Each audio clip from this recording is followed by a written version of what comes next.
No Olheiro Scout, mostramos que o talento vem de qualquer divisão. Buscamos jogadores com visão, que jogam sob pressão e que querem algo maior.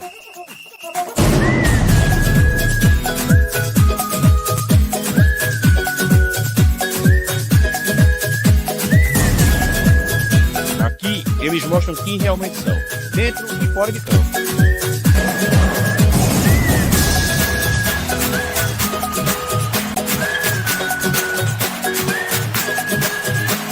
Olheiro Scout, encontrando jogador que resgata o orgulho da torcida.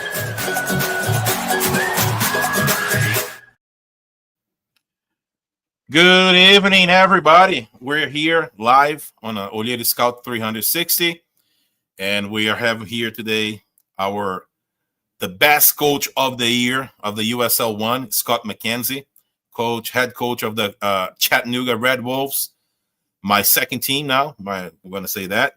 And I just wanted to, thank everybody for coming. And we have people here on the YouTube and Instagram. And I just wanted to appreciate everybody. Thank you, everybody, for being here. And I'm just going to translate. Okay. Boa noite, pessoal. Estamos aqui no Olheiro Scout 360. Mais uma vez, estamos hoje aqui com a presença do coach, do técnico do Chattanooga Red Wolves, Scott Mackenzie. E hoje a gente vai trocar uma ideia, vai bater um papo sobre tudo da USL 1 e vamos embora. Coach Scott Mackenzie, thank you very much for being here with us, accepting the invite, and let's talk about soccer, football, whatever people love to say it, and let's have a nice chat. And thank you very much for being here. Yeah, appreciate you having me. Looking forward to it. Excited to have a good conversation. Let's have a nice conversation.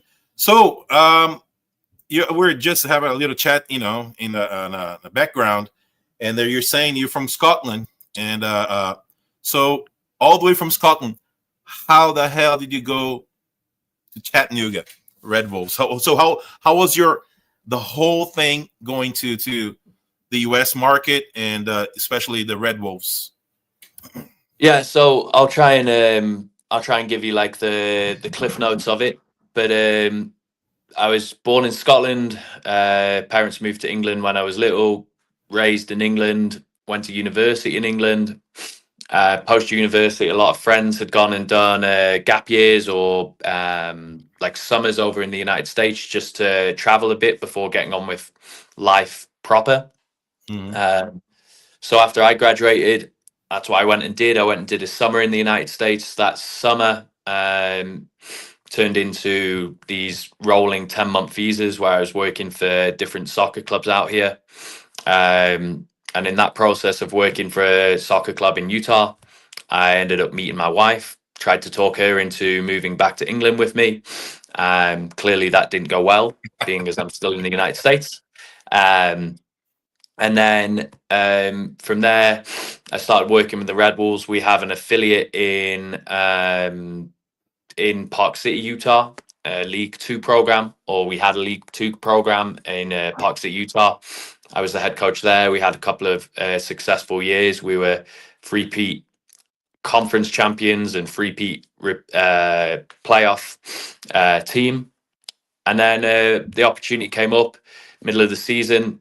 For whatever reason, it doesn't matter. The managerial vacancy at Chattanooga came in available in 2023, and ownership rang me up and asked if I would go in, and we did okay, and I've been there since as the head coach. That's really awesome. And one of the things I talked to Wallef, and then he was telling me. So, what was your before going forward, going to spend your time in the United States? What was your vision about the American soccer, the American football leagues, like the level, because it's a very different, not very different, but I would say the gameplay is a bit different from Europe, from South America. So it's all even the organizations are very different. So how was your vision going forward? Like the pre-concept of the American, soccer. Yeah, I mean, we're going back for me nearly, 13, 15 years, and I think really all I knew about the United States and soccer was that David Beckham had gone to the LA Galaxy. I think he was the biggest star. Thierry Henry maybe had gone over in and around the time that I came over, but beyond that, I didn't know a whole lot. And being British and probably arrogant, I thought I could probably come over here and play at the which obviously isn't true. And I think it's a misconception. The level is much higher than maybe it's giving credit for until you've been in the country, until you've been involved in it. And especially, look, obviously the MLS now is a world brand and has, Messi and like I said, Henry and some huge names that have been involved in it. It's a top level, but I would say, Championship League One still a very, very good level of football and would compete at some equivalent levels around the world. So that's pretty cool. And that's one, like you said, like some as a British or as a Brazilian, we always have this preconcept about the American soccer or the American football, because like in our mind, it's like, oh, they don't know, they're all robotic, any player level can play there, and it's not quite there, because the level of professionalism and like we're talking about the work ethics, like everything, it's way beyond than people who doesn't know can comprehend, right? Because we have this pre-concept of it's lower level, and like you see Messi's playing in the United States, like we were talking about earlier, David Beckham, all those people are all those players, like, and it's like it's the new, like I find the MLS especially, it's like it's becoming the new Turkey. Like a lot of soccer players, like international soccer players, they used to go to Turkey to make money. Now it's MLS and now also Brazil. So the level of the sportsmanship and then athleticism, professionalism, everything there, it's way beyond than a lot of people know, right? That's the pre-concept. Yeah, 100%. And I think there is a little bit of international arrogance. I certainly think in the UK and through England that we project this arrogance to the rest of the world in terms of the way we talk about football. We think we own it without really any success to back up those claims. But the one thing I would say as well, the level's good, the players are good, it's ultra competitive, the athleticism is at an all-time high. The geography of the United States makes playing and competing, that's a whole different challenge in terms of, especially obviously at the professional collegiate levels. Traveling, you're competing in England. Your furthest away day is a 6-7 hour drive. Our furthest away day is an 8-hour flight. So these are unique challenges that until you're involved in it directly and you experience that, you just typically wouldn't comprehend how much more difficult that makes competing. I know, and it's like the logistics. It must be a logistics nightmare, right? For you guys, all the traveling, resting, because it's not only about traveling; it's about traveling and then resting between games, and so it's all the recovery time, right? People don't realize how big it is. Like I remember when I was driving back from Belize, and then we entered through Texas, and then I was like, man, we've been driving for almost 8 days, and we still haven't left Texas, right? So it's just ginormous, right? And but for example, so how's your staff is divided? So you have people, of course, you head coach and then assistant coach. So how you guys divide the whole football department there? Yeah, so at the pro team level, obviously, my official title is head coach and technical director.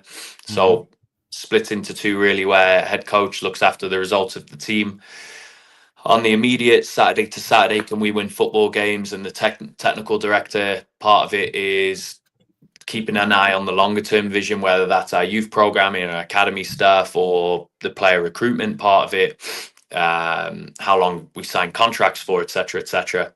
And that would be my role. Under me, I have typically 2 assistants We have someone that looks after the equipment, someone that looks after the administration, and then someone, obviously, medical, which would be an athletic trainer.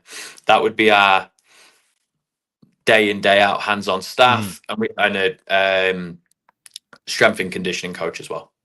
Okay, awesome. That's pretty cool. And then the level of professionals, like you guys always looking for professionals, coming from the universities, because you're always looking for the top of the top, right? Because that's what you want to have in your team, always the best. And did you find, for example, any problems? I'm going to talk about a little bit of on the player side. Have you ever encountered problems, for example, convincing players to come play for Chattanooga or to play in the USL? Like, did you find it any? And when I say that, especially for foreigners, like for the not for the American player, but the foreigner players, did you have encountered any issues trying to convince people to play there, for example? No, I think one of the first things the number one box that I want to tick when working to recruit a player, and is a non-negotiable, they have to want to play for us. And look, obviously, there's got to be an intro into who we are, what the league is, what the club is, what the city is, all of that.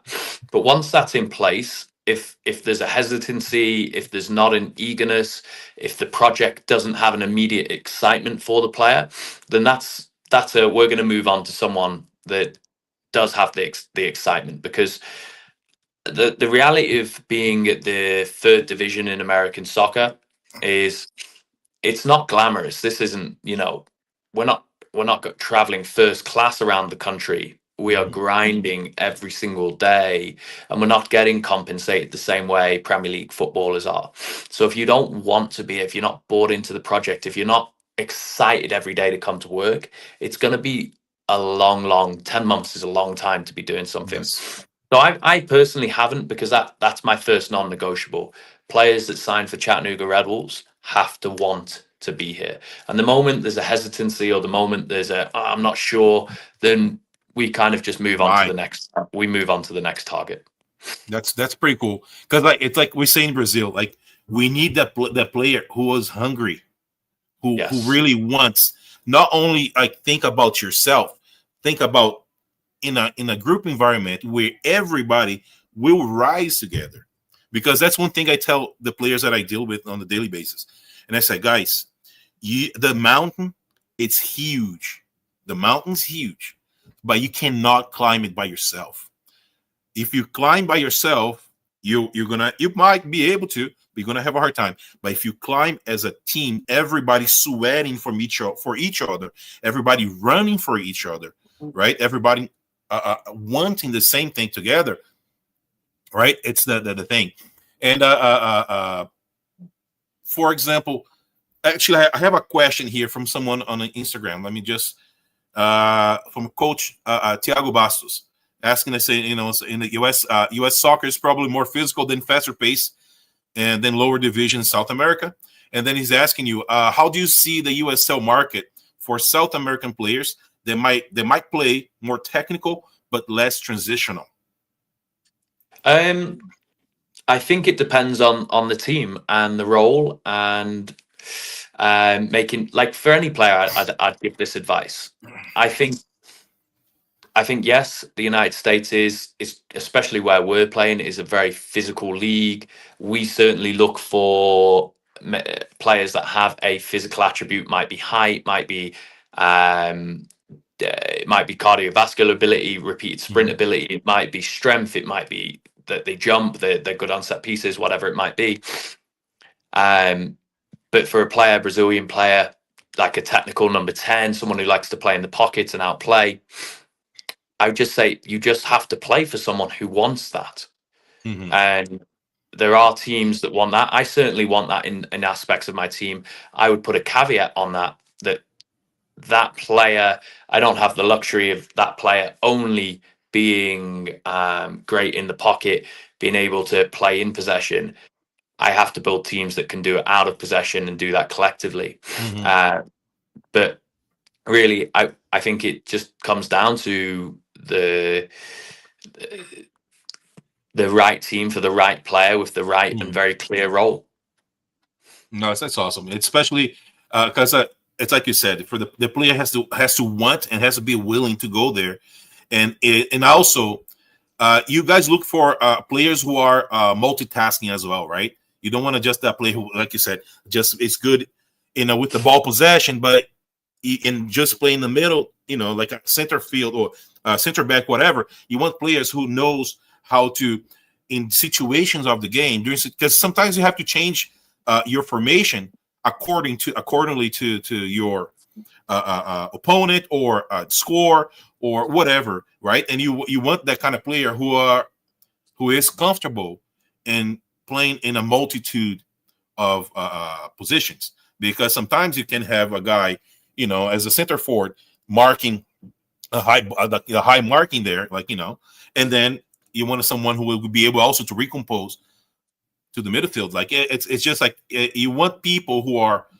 of course, embraced with the project, but when you pass that, you are also looking for players who are not only technical and physical, but you want players who are willing and open to play in several positions too, right?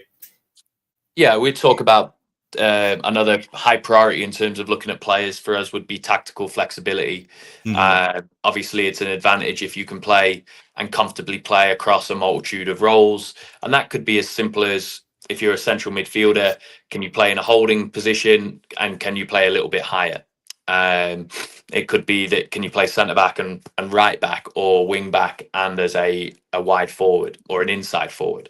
But certainly that is an advantage. And for us, it's about maximising the budget. We don't operate on a huge budget in terms of recruiting players.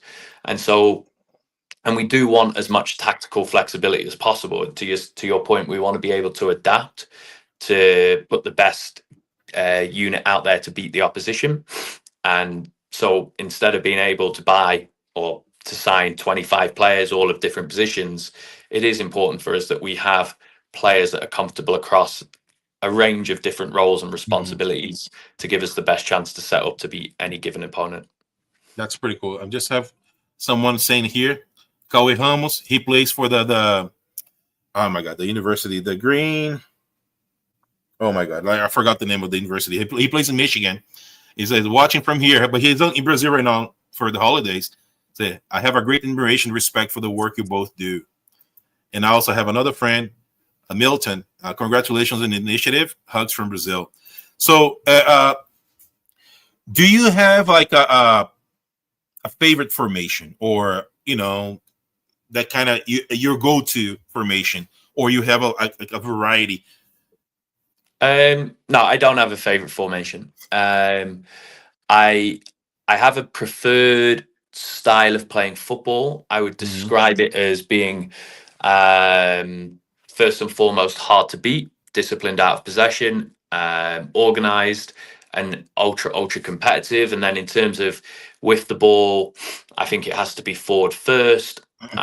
I would suggest that if you're not trying to score a goal, with whatever and however that looks, whether that is by being direct and playing forward quickly, or that is using a series of passes. If you're not trying to score a goal with your actions, then I don't really understand the point. And so I would say I have an idea about football that is, if you've got the ball, you should be trying to score in the most efficient way possible. And if you've not got the ball, you should be as difficult to beat as possible.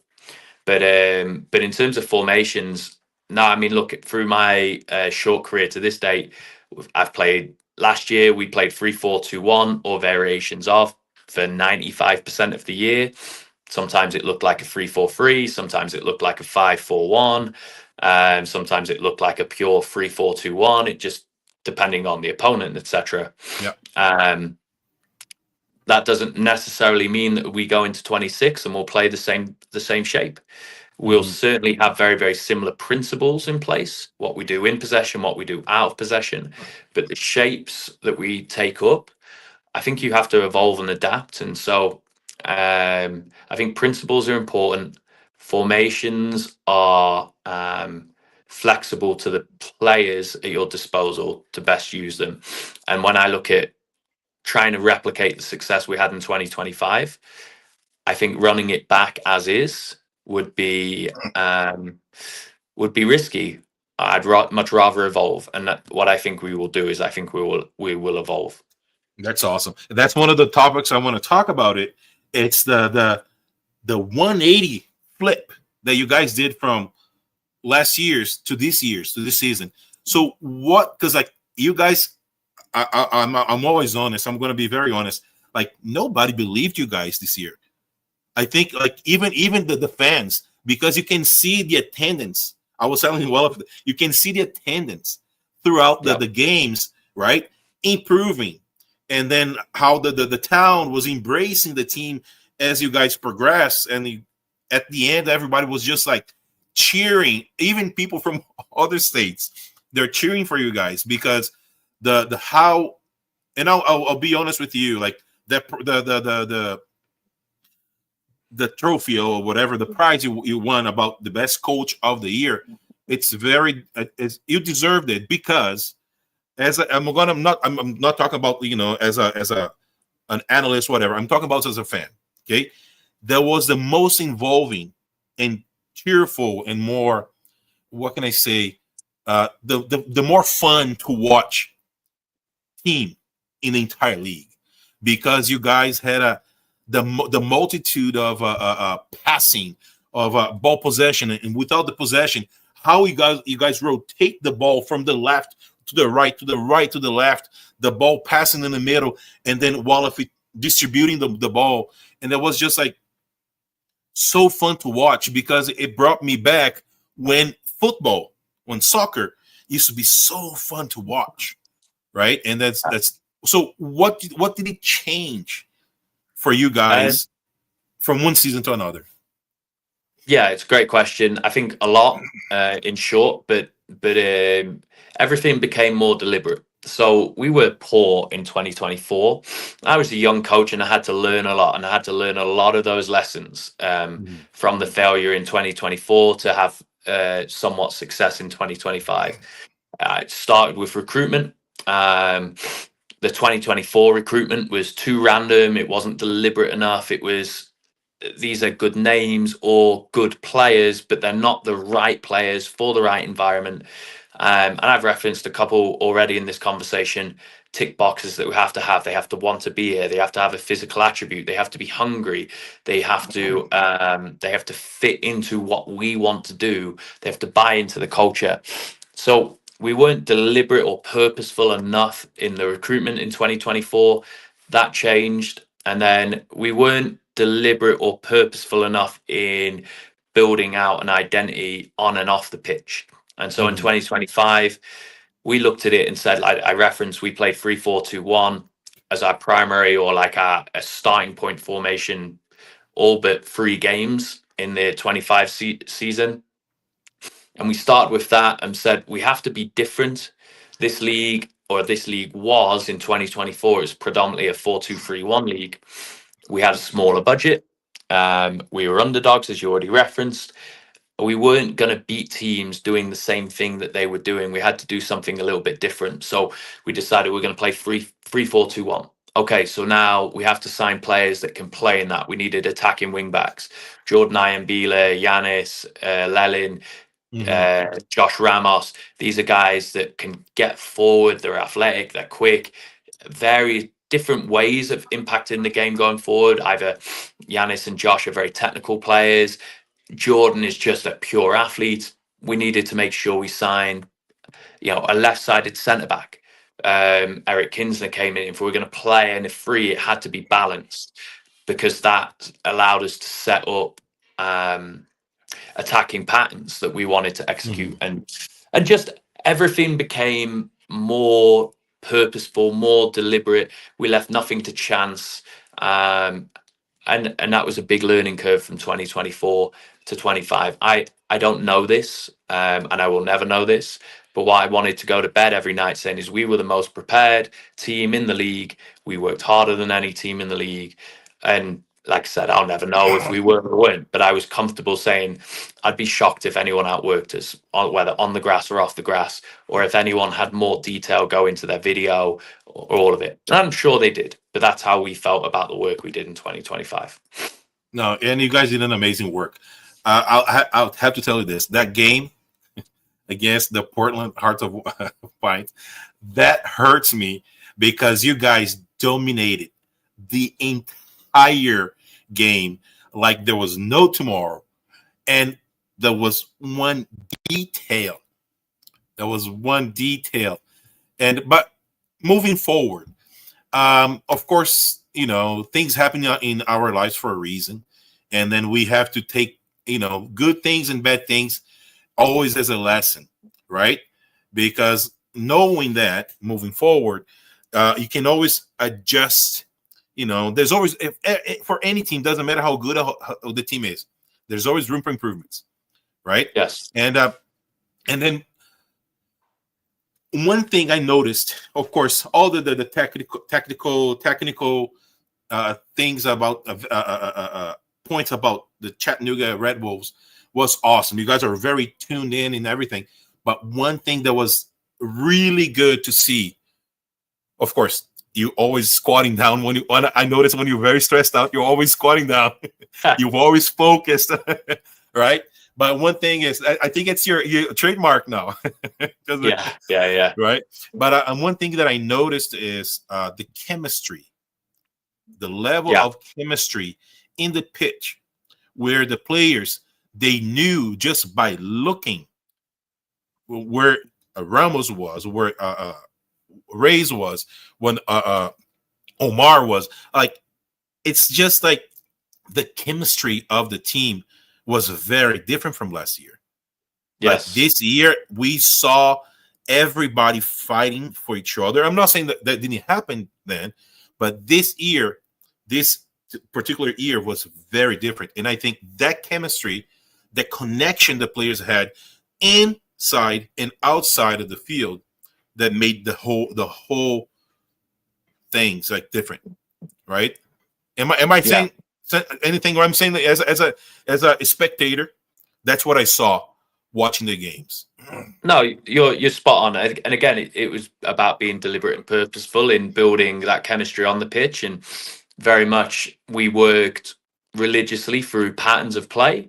So players knew when we do this is the options that should be ahead of you, and we would work on that religiously every day. But we took the same approach to what we did off the pitch in terms of building the unity in the group. Again, referencing when our recruitment, we're very clear about signing players that share values, hard work, commitment, growth mindset, willingness to learn, and joy. They have to embrace joy. At the end of the day, you're a professional footballer. How can you not enjoy that? It's arguably one of the best, if not the best job in the world. So we get this group together that are unified by these, all from all over the world, but are unified by these values or these attributes. And then we go about every day being very purposeful about how we build that connection between players, whether that's through shared experiences in terms of competing on the pitch, shared experiences off the pitch, in terms of team building events, in terms of meaningful conversations and moments. And yeah, it was a very enjoyable locker room to be part of. It's probably the best locker room I've had the privilege of being part of. And we're hopeful to be able to take a lot of the lessons learned about how we built that and take that into 2026, so we can go, well, last year was a great locker room. 2026 is an even better locker room that's just grown a little bit better. So you guys set the bar a bit higher too, right? So yeah, and then but that's what you want as a to improve, to become better. We have always set the bar higher in any aspect of life, right? In every aspect of life, you always have to remember how you do anything is how you do everything. Right? Yes. We have to always not reach perfection, because we're never going to reach perfection, but at least aim for it, right? You have to repeat to perfect. And then those mistakes we made, we cannot let those mistakes happen again, right? And then we always have to look for improvements in anything to always become better. That's what I tell my kids. I don't care if you're going to be the best, as long as you're always giving your best. At some point, you're going to be good and maybe best in something, right? But one thing I want to ask you, moving forward to 2026. So, what's the percentage of the team, of the roster you guys are keeping, or because I know a lot of players probably received, offers to go to bigger leagues or bigger teams or whatever. So, what's the percentage of this year you guys are maintaining, or it's going to be a big change? How it's going to be moving forward? Yeah, no, look, going into the off season, biggest priority was retention. We obviously had a great year, and we liked the guys that we had, and so a big part of that was retention. The way the contracts work in the USL is we had what's called a club option on a number of players. So we optioned or extended the contracts on, let me do quick maths in my head here, on 10 players. Then 11 players. Then we had 5 free agents whose contracts had expired that we wanted to go after. We knew we could get 4 of the 5. And we've brought 4 of those 5 back, re-signed our free agents. So that's obviously takes us up to 15 players returning from the 2025 season. So that's a very, very solid core. And then we'll go into preseason, and this is the number I want to be at. We'll go into preseason with 18 signed professionals, and the 3 more are players that we've obviously signed from outside. Give you, I guess, spoilers. 2 of those 3 have worked with me in the past. 1 in the professional world, and then 1 has just graduated college and played for me at League 2. So 17 of our 18 players have got existing and long-term relationships with me as a head coach. And then 1 from the outside. So that continuity, that knowing the environment, that knowing the person, the type of person they are, was absolutely our biggest priority going in. So we're super happy with the business we've done. Being able to retain 4 of our 5 major free agents, I think, is a massive accomplishment for us, and we're excited to bring those lads back. And like I said, the 3 boys that we've signed on top of that, we're very deliberate about. We wanted to improve certain areas of the football pitch, and we feel like we've done that. Are you guys keeping the best goalkeeper of the league? Because man, I'll tell you, Jason Smith, what a goalkeeper! I was like, actually, all of the players are really good, but like you guys had like under the bar, like, man, that guy did some amazing stuff. Right? Yeah, look, Jason's a kid I've known for a long time. Played for me at the League 2 level for 2 seasons. We obviously kept in touch as he finished out his college career and I'd come out here. And the moment he graduated from school, I knew he was a player we wanted to sign. Love working with him, love his attitude, love his work ethic. Again, fits the values, and super high potential. I thought he had a very, very good year, first year as a pro. I expect him, because of his work ethic, because of the type of person he is, and because of his drive and desire, I expect him to have an even better second year. But I'd be remiss if I didn't mention Ricardo in there too, who will bring back hope for him. That's awesome. And that goalkeeper core is a great fit. You've got Ricardo, who's on the tail end of his career, and he's had all these huge moments. From playing against Lionel Messi, World Cup qualifiers, 60 or 70 caps for his country, etc. And he's pouring all that knowledge and experience into this young and up-and-coming goalkeeper in Jason. And Jason's a sponge, and he soaks it all up. And we're obviously, we work hard to create opportunities like that where we have the right people. But we're very fortunate to have 2 great, talented goalkeepers, but even better, 2 top individuals and human beings in that position. Yeah, and Ricardo is very experienced too, right? Him and Walafe are probably the most experienced players in the team right now, right? Because Ricardo played for Guatemala, right? National teams, if I'm not mistaken, right? Yeah, Ricardo was a Guatemalan national team keeper for around about 10 years. But yeah, those two are certainly our anchors of the team in terms of experience, in terms of leading from experience, and they do a great job of leading by example every day. That's awesome, because that's one of the things that I talked to Wallach, because like he's the captain, right? So the way he takes care of the team, it's like his family, right? Because he's probably one of the oldest in the entire club there, right? So been there since 2019, if I'm not mistaken. So It's like 7 seasons going to 8 seasons basically, and how he same thing. You guys think alike, right? And that's why there's such a great chemistry and a synergy between you two, and Ricardo as well. And he spoke highly too, and that's one of his business partners on the training side, right? But anyways, having those players being so careful how the players are acting on the pitch, and acting outside, because it's very important having players like this who are careful about the club, the team, the institution as their own, right? Because you see nowadays in so many places around the world where players, they don't care. They only care about their paycheck, how great their hair look on camera, and then if they're the cleats are colorful enough so people can see it, right? Yeah. And I realize everybody has their own iPhone, and then they don't care about others outside of the game, right?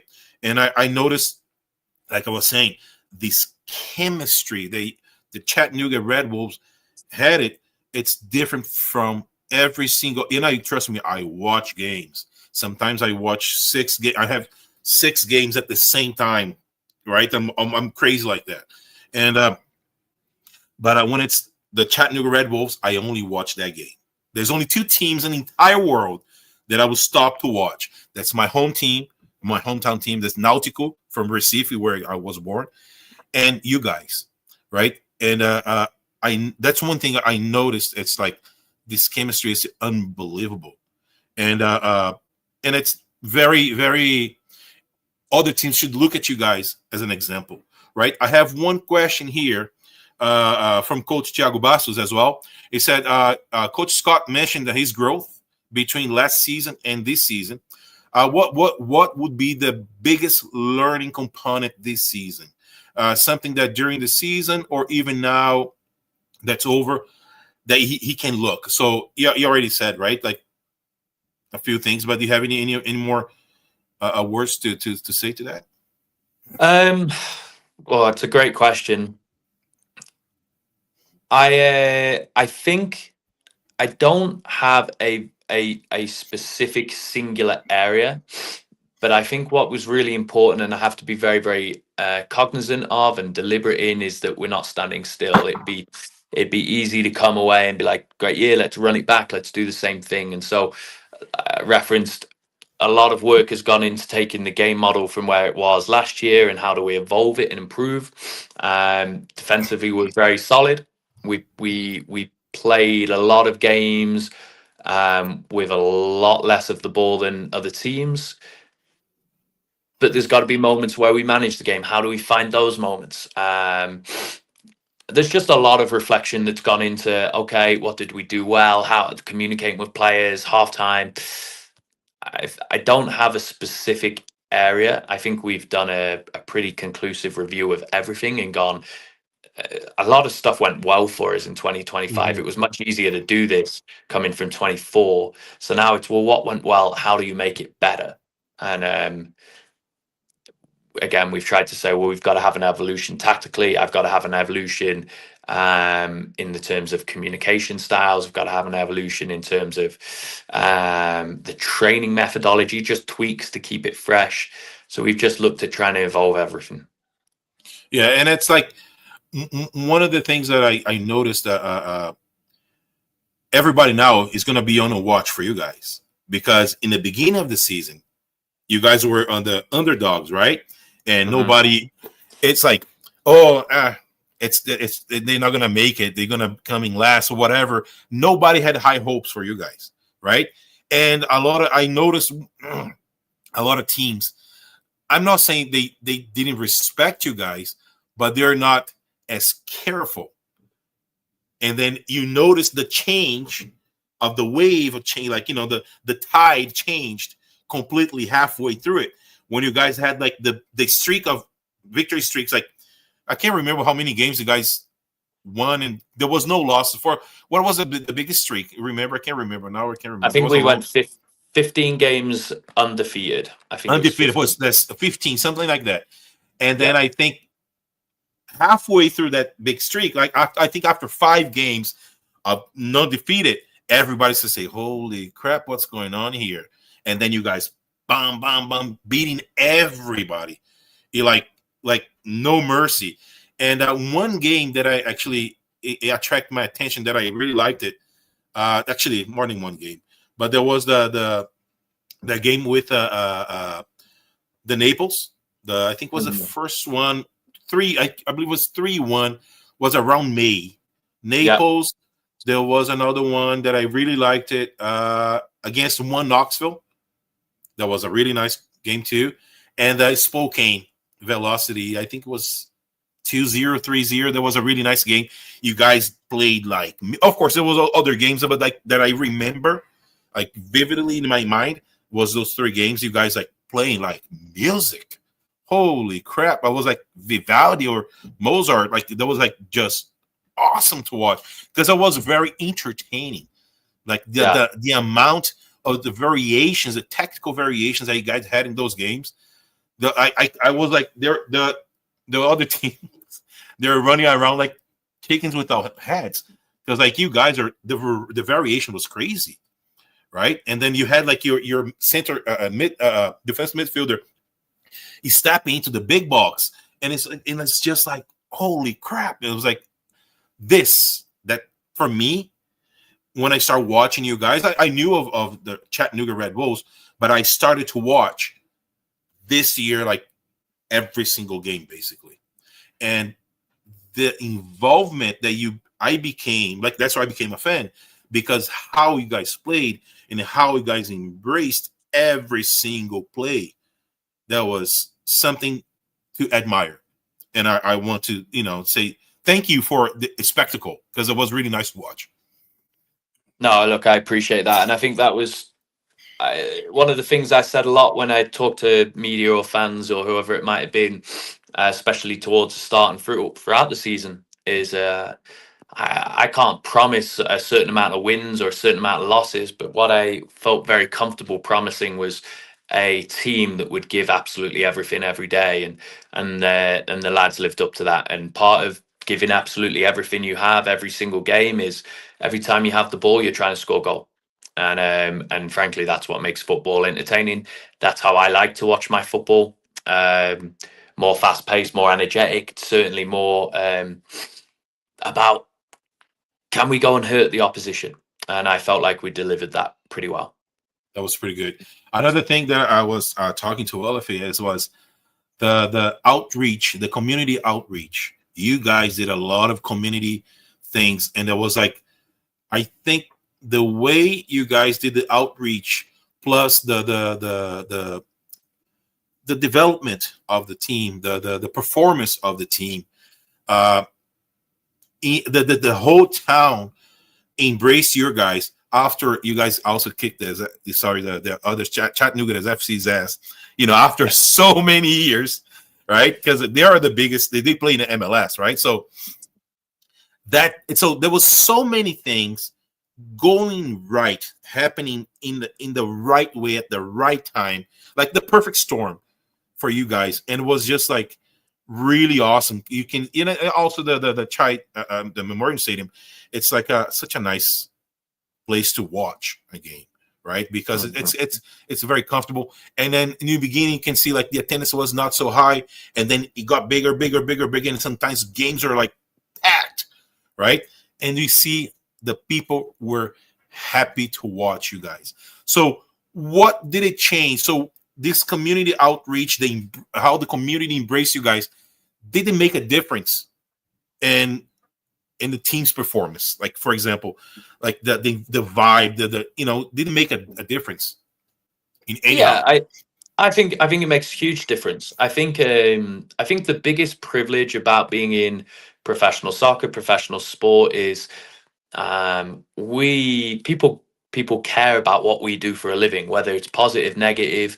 The worst thing is indifference, and it had been really negative previously. I think there had been accusations that teams just didn't care, that they didn't work hard enough. And Chattanooga is quite a industrious, hard-working town. We had to match that mentality, Yes. and match the work ethic of the people in the stand. And I think and they did it early on through at the start last year, we weren't winning games, we just weren't losing games, we were tying our games. And I'm perfectly happy with that, because what that says is you're hard to beat. And I think the people enjoyed that. I think one of the special things about the football club is you get to have very close personal relationship with the fan base. A lot of fans know me personally. I have personal relationships with. We spend time after and before games with, and it's growing, and we want to continue to see it grow. And whether you're a coach or a player, you want to play in front of huge crowds who are cheering loudly, and when you score goals, you want to hear those eruptions, because there's probably no bigger high than that. And then, like, it's seeing the team from last year, who I think you guys lost 20 something games, right? Like, that was a really a difference, right, between 2024 and 2025, because I think you guys only won like 8 games or something like that, and then lost 21. And then in 2025, I think you guys like won, I don't know how many, like was like 17 games, 16 games, something like that, and then only 9 losses. So I think this flip, 180 degrees flip, right? Plus, of course, like you said, choosing the right players, bringing the right work ethic into the game, the attitude, the hunger for victories, plus the community embracing the team. I think, like I said, it was a perfect storm for everybody, because everybody was just like having the same mentality, the same focus, the same targets, right? And when you start, you guys, there was a few draws, in the game, the beginning of the season, but then the victory started boom, boom, boom, coming, and I think it's just like it's a black and white difference from 24 and 25. It's just crazy. Yeah, and was much it was much needed. It was much needed, and we were really happy with the results for sure. And then in your mind, now it's like talking one guy to another guy. Like, after 2024, did you feel like, I think I'm gonna go to another place, or I think I can change? We can, not me, like you personally, but we can change this. We can give it better, because there was like such a let's say a negative, year of 2024 versus such a positive year 2025. At any moment in your mind at the end of the season, when the season's finished in 2024, did you ever feel like, oh man, I think I'm gonna go somewhere else? So did you feel like giving up, or you wanted to prove yourself different, or prove everybody else different, that you guys could get back and then having such an amazing season like we did this year? No, look, I'd be lying if I say I didn't doubt myself during and after the 24 season, but I was determined to prove to myself and to others that I can do this, and I can do this at this level. And I was very grateful. We've got great ownership at the club, and a lot of weaker owners, or a lot of more less experienced owners may have just after 24 said, no, we're going to move in a different direction. And you see that a lot around the USL.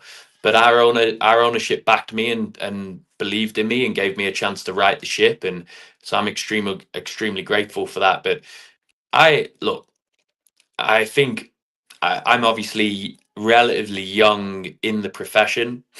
And 2024, everyone has failed at some point, but 2024 was the first major stumbling block that I had within my career. I had minor failures. 2024 was a bona fide major failure, and it's the first time I'd experienced that from a professional sense. I think it was probably the most important thing. I'd love to have been more successful there, but having that major failure allowed a reset, allowed me to go and internalize, reflect, and say, okay, well, we know what doesn't work, so let's figure out what does. And again, let's be very, very deliberate. Let's outwork, let's compete, let's be extremely purposeful about what we do every day. And but it's not a me thing, it's a we thing. And I'm very fortunate to have a great team around me in terms of staff. We had to improve our staff from 24, get rid of some dead weight, some what I would call cultural assassins. Certainly had that within our environment in 24. Replace them everywhere. with and replace them with cultural architects. And then we had to get rid of players and bring in the not bad players, and certainly not bad people, just not the right fit. And all of that allowed us to then be successful. And frankly, the players, the staff, you mentioned, the award that I received at the end of the year means a lot to me, but it isn't a me award. It's certainly a we award. You don't win that unless you have a great group of players and a great staff, and the players are ultimately the ones that play the game, and that I demand that they run and run and run, and that's what they do. And I'm grateful for that. That's awesome. And like I said, like you transform a negative experience into a lesson, right? And then you turn into such positive, despite the end result was not achieved. Because I don't know, I'm correct me if I'm wrong, but I don't know if you guys were aiming for the title for this year, because after such a negative experience in 2024, did you guys in the preseason, before everything started to, before the engine, you start to work perfectly like an orchestra, but like, did you guys ever thought go this far in this, like you guys went 2025? No, look, I think on paper, success in 2025 for us would have been a playoff game, finishing in the top 8. And even then, I understand why we were predicted to finish bottom. I understand that. From the outside looking in, I may have had similar predictions.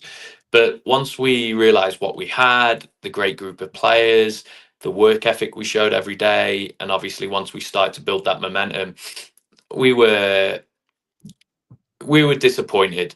Ultimately, second place is great, but it isn't first, and we were disappointed. But it leaves you hungry for more. Still have something massive to chase, and like I said, the bulk of the squad coming back in 2026 was with us in 2025, and I know they've got a chip on their shoulders. So I'm not sure at what point we thought we could win the league, but largely what we do is we set goals week to week, and if you hit those goals consistently enough, you'll end up in a good place. So that's awesome. That's awesome. And we're already going towards the final of our interview. And then what about the award when you nominated for the top 3, right? The best coaches of the year. How did you feel when you got the nomination and then winning that? Because of course you said you didn't win that by yourself, because you couldn't win if it wasn't for the whole realm of things that came behind, staff, the roster, the team, the players. But having such a negative year of like 2024 and then becoming the best coach of 2025, how did you receive that?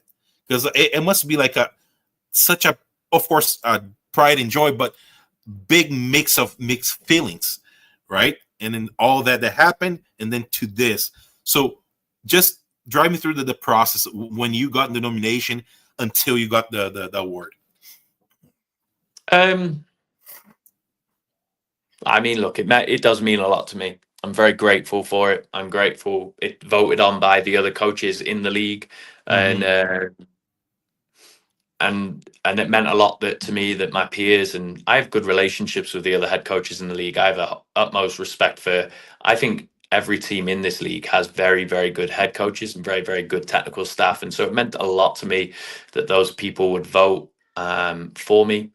But like you said, it's a we, not a me thing. I'm just lucky that I had great players, great people and great players around me, great staff. I'm very, very lucky that I have a great wife and a great family who are incredibly supportive and believe in me and believe in the team and believe in Chattanooga. And but I would trade that one in to win the league. So I bet you did. And then so just getting in towards like, how's your family? Like, because you have an amazing family who supports you, but without their support, you could not reach to the level you reach today.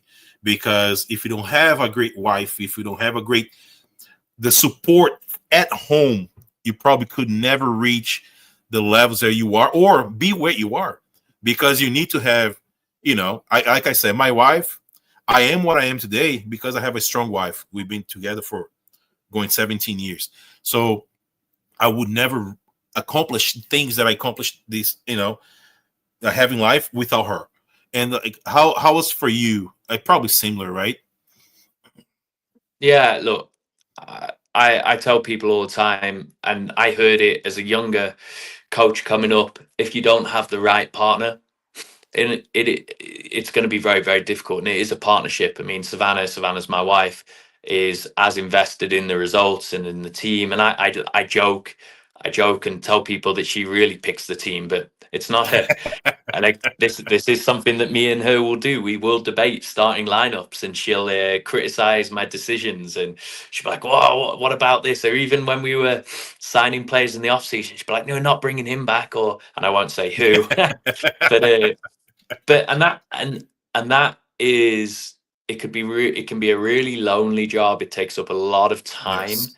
And they have to be on the journey with you. Savannah and the kids are on that journey with me, and I don't think it's something we do together. My name is on the job title, but we are fully invested in this together, and I feel very, very fortunate that I met someone who is so supportive of me and what we do. In other words, we know who's the boss, right? Yeah, no doubt. 100%. I tell my friends who got married recently, it's like, welcome to the SMM club. Yeah, that is it. But Coach, moving forward to 2026, we're getting close to our end here. I wish you guys all the best. The best, not only best of luck, because I know it's not only luck, it's a lot of hard work. Luck, I tell people, luck is when you hard work and opportunity, they meet each other. And then you transform into something great.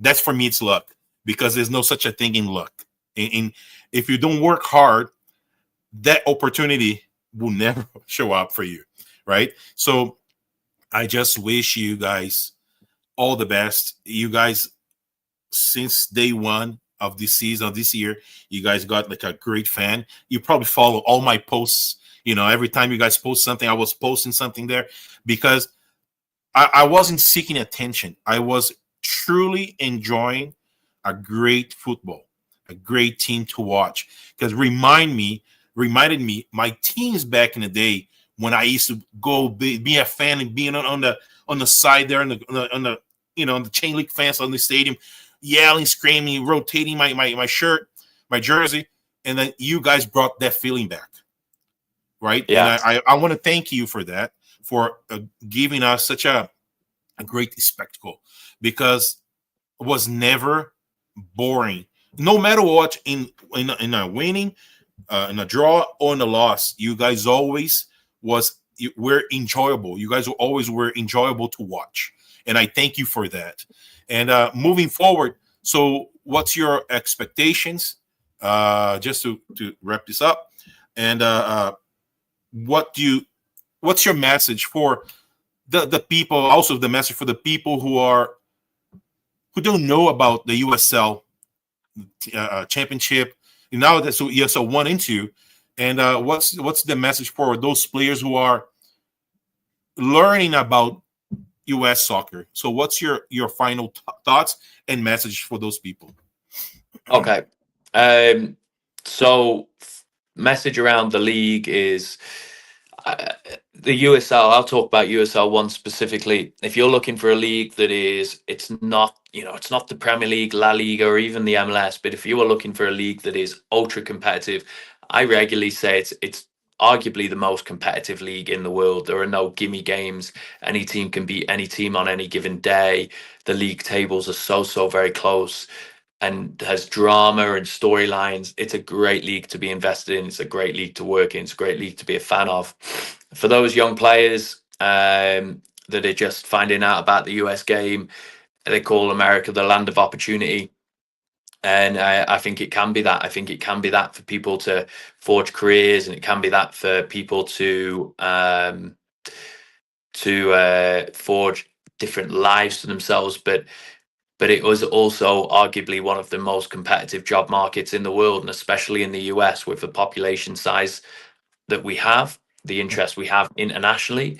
And so if you want to be a part of it and you want to play and work in the USL, your work ethic is going to have to be top notch, second to none. Yeah, second to none. And I guess my final closing remark in terms of what to look forward to in 2026 would be, I'm going to say the same thing I said going into 2025. I can't promise wins, can't promise losses, number of, but I can promise you that we've put together a group of guys that are going to work and work and work, and you're going to see ultra competitive people buying in and giving everything they've got to try and win football games for you. That's amazing. Coach Scott Mackenzie, thank you very much for this amazing interview. I truly appreciate meeting you now, right? As a soon, I hope soon, in a few, by the end of January, maybe beginning of February, we're gonna see each other in person. That will be my pleasure to meet you guys. And like I said, I want to buy season tickets for the entire family. Regardless, I'm going to be there or not, and we're not going to be able to watch us every single games. But I want to bring my family to live, to experience the same things that I've seen on TV and in there. But thank you, I appreciate it. Like, you're such an amazing guy to talk to. So it was such a great conversation, such a nice flow. I want to thank everybody for coming here, and I just thank you. That's what I can say. Yeah, no, I thoroughly enjoyed it. Grateful for the opportunity to come on and chat with you, and great to obviously get to know you a little bit. And for those that have listened, grateful that you've taken the interest, and look forward to hopefully seeing you in Chattanooga soon. For sure. Awesome. Okay, I'm going to just say now in Portuguese to everybody, I'm going to say my goodbyes to everybody. Ok, galera, muito obrigado por ter assistido ao nosso podcast com o técnico Scott Mackenzie do Chattanooga Red Wolves. Eu quero agradecer, dar uma boa noite a todos e muito obrigado por ter assistido. Todas as pessoas que assistiram no Instagram, aqui no YouTube. Thank you, everybody. Thank you, everybody, for watching us, for coming here, sending some messages, and I truly appreciate it. Hermanos argentinos, muchas gracias. Nos vemos de pronto. Okay, thank you very much, Coach. You guys have a great night. Okay, and we talk soon. Thank you very much. Take it easy. Thank you. Okay, appreciate bye-bye. it. Bye.